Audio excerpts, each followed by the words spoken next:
Անկախ պատմական զուգահեռներից Փոփոխված սահմանադրությամբ նախատեսված ընտրական նոր օրենսգրքի շուրջ քննարկումներն ամենայն հավանականությամբ Ազգային ժողովում կմեկնարկեն 2016-ի փետրվարին։ Ազգային ժողովի հանրապետական պատգամավոր Հովհաննես Սահակյանի խոսքով իրենք լսելու են բոլոր առաջարկները, իսկ այս պահին դեռ հստակ մոտեցումներ չունեն։ Հունվարի վերջ, փետրվարի սկիզբ, երբ որ արդեն ընդհանուր մոտեցումները բաց կլինեն, այդ ժամանակ որ կարելի է խոսել արդեն կոնկրետ սկզբունքների մոտեցումների մասին։ Մենք հիմա ունենք նոր իրողություն եւ իրականություն, այն որ պետք է ընտրական օրենսգիրքը ինստիտուցիոն դարձնենք, որովհետեւ ընտրական օրենսգիրքը պակաս կարեւոր չէ, քան թե ասենք մենք սահմանադրություն։ Ընդդիմադիր Հայազգային կոնգրեսի փոխնախագահ Լևոն Զուրաբյանն Ազատությանը տեղեկացրեց, որ նոր ընտրական օրենսգրքի վերաբերյալ քննարկումներին մասնակցելու հարցը որոշելու են ամանորյա տոներից հետո։ Չնայած նախագիծը դեռ պատրաստ չէ, սակայն Ռաֆֆի Հովհաննիսյանի եւ Ժիրայր Սեֆիլյանի գլխավորած Նոր Հայաստանը արդեն հայտարարում է, որ չի պատրաստվում մասնակցել դրա շուրջ քննարկումներին։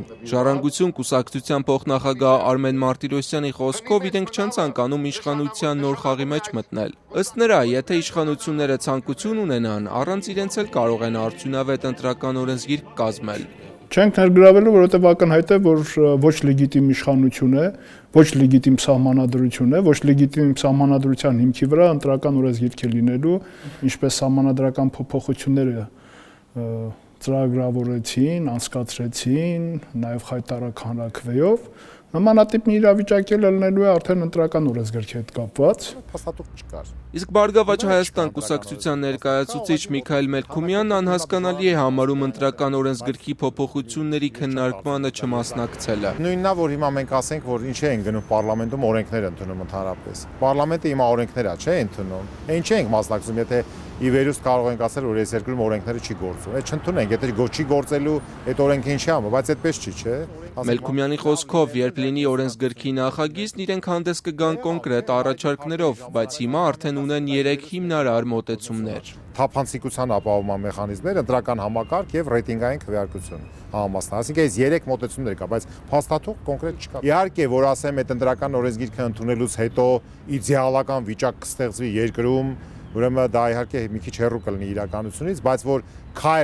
քայլերով առաջ մենք կշարժվենք, հիմքեր կստեղծենք դրա համար, դա էլ կարծում եմ, որ անպայման կլինի, որովհետեւ եթե այդպես լիներ, ապա այս ամբողջ այո, ոչը ոչ էլ կնախաձեռնվեր, հա, իշխանության համար շատ հեշտ կլիներ, ինքը հանգիստ կվերարտադրվեր, չմասնախոսք։